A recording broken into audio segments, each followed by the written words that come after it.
Hello, everyone. So my name is Arutha Kulasinghe. Thank you for the introduction, and I'd like to first of all thank Cure Cancer for the funding that's enabled this work and really supporting early career researchers during this difficult or challenging stage. So my topic that's been funded by Cure Cancer is the spatial profiling of the tumor microenvironment. So I'll just dig a bit deeper into that and talk about the research. So this work was first described by Jim Allison, and this was a photo taken at AACR last year, where he showcased some of and he talked about the pathway to getting the CTLA-4 work up, and immunotherapies have done really well in a certain subset of patients. The work's really led from melanoma, but it's shown like real durability in non-small cell lung cancer, head and neck, bladder. So in a subset of patients, they tend to do really well with immune checkpoint inhibitors, and identifying those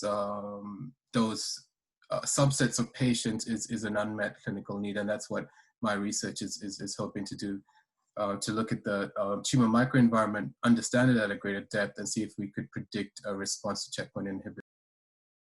I'll quickly just give you a snapshot of lung cancer. This is a tissue microarray, so you've got about 90 lung cancer cases with matched normal.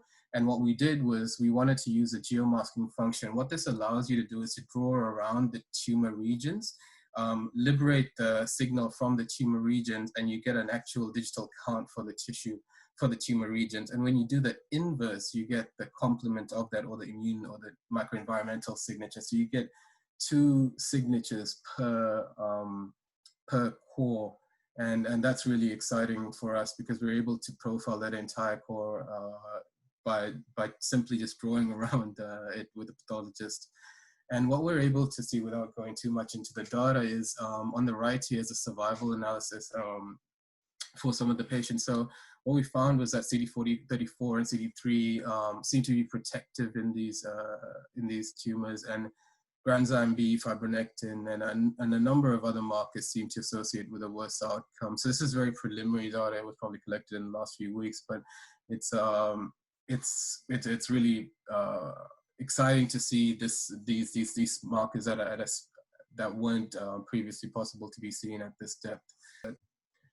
With that, I'd like to thank the funders, Cure Cancer and Can2. This was a photo taken at earlier this year in Sydney, and it was really great to meet the alumni, the funding agencies, and the whole team at Cure Cancer.